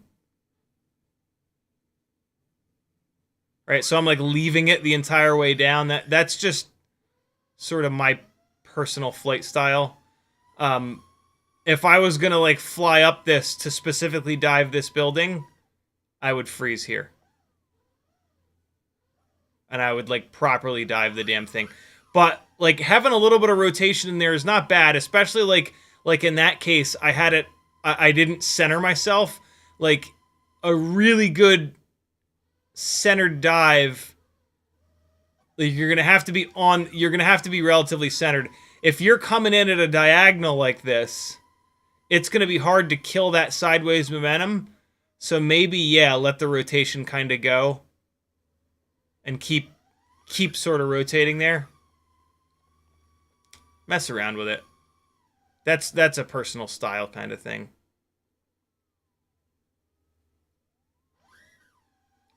Anything looks better than any of this stuff looks better than this nonsense. I swear to God, if I see one more fucking person doing this, just don't even dive the building. Just go into a fucking field and just do this. It's the same thing. This in the middle of a field is the same thing as like the once in a lifetime dive opportunity where you're fucking doing this. This is useless. Don't do this. Just don't even dive. Don't even fly if you're going to do that. Just put your shit on Facebook Marketplace and don't even fly.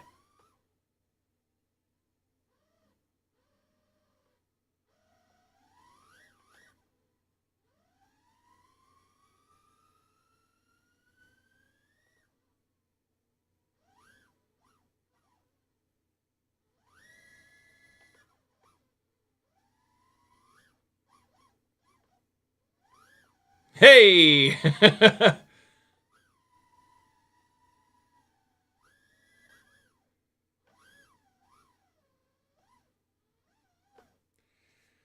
All right, friends. It's 5 o'clock. Who streams now? Is it Mads Tech? I think Ian streams. Go get you some Mads Tech, my friends. I'll see you guys tomorrow night. Thanks for hanging. Oh, I had the Gemini module on that entire time. Whoopsie.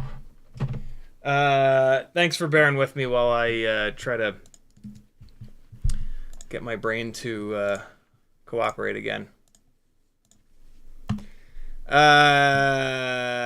Here's some flight footage from the 2-inch 04 rig out in front of the house.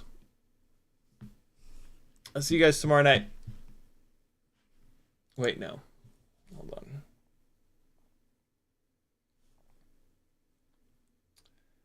on. I'm good. Tell Mads Tech I sent you. And show the man some love. We all, it's insane that he exists in this world. Love you, bye.